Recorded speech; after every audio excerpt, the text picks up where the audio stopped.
دیگر عبادات کے ساتھ رمضان المبارک میں آپ کی دعا مانگنے کی کیا روٹین ہے؟ اس ماہ مبارک میں دعائیں قبول ہوتی ہیں۔ فرمایا بے شک روزہ دار کے لیے افطار کے وقت ایک ایسی دعا ہے جو رد نہیں کی جاتی۔ حدیث پاک میں آیا کہ 3 شخصوں کی دعا رد نہیں ہوتی، ایک عادل بادشاہ کی، روزہ دار کی بوقت افطار، اور مظلوم کی۔ اللہ عز و جل ان تینوں کی دعا کو آسمانوں سے اوپر اٹھا لیتا ہے، آسمان کے دروازے ان کے لیے کھل جاتے ہیں اور فرماتا ہے مجھے میری عزت کی قسم میں ضرور تیری مدد کروں گا اگرچہ کچھ دیر بعد صحیح۔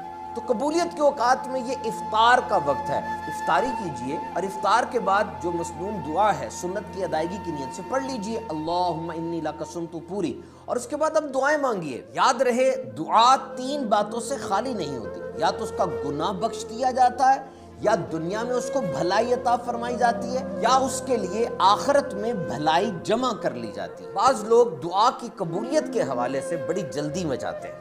ارے اپنے بدن پر ہی غور کیجئے، ایک ایک روئے میں سر سے لے کر پاؤں تک ہر وقت ہر آن کتنی ہزار در ہزار 100,000 ان گنت نعمتیں پوشیدہ ہیں، اور پھر ہماری بھلائی کس میں ہے اس کا صحیح طرح ہمیں تو نہیں پتا۔ بے شک اللہ علیم و خبیر ہے، اور پھر کون سی بلا ہم پر آنے والی تھی جو اس دعا کے صدقے ٹل گئی۔ اعلیٰ حضرت کتنی پیاری بات ارشاد فرماتے ہیں، اے بے صبر انسان ذرا بھیک مانگنا تو سیکھ لے، اس آستانہ رفیع یعنی عظیم الشان آستانے کی خاک پر لوٹ جا، لپٹا رہ، ٹکٹکی باندھ کر دیکھتا رہے کہ اب دیتے ہیں، اب دیتے ہیں۔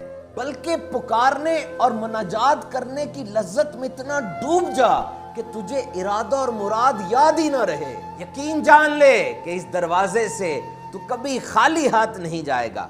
جس نے کریم کے دروازے پہ دستک دی وہ دروازہ اس کے لیے کھل گیا۔ تو سوچئے دعا کی توفیق ملنا بھی تو بڑی نعمت ہے نا۔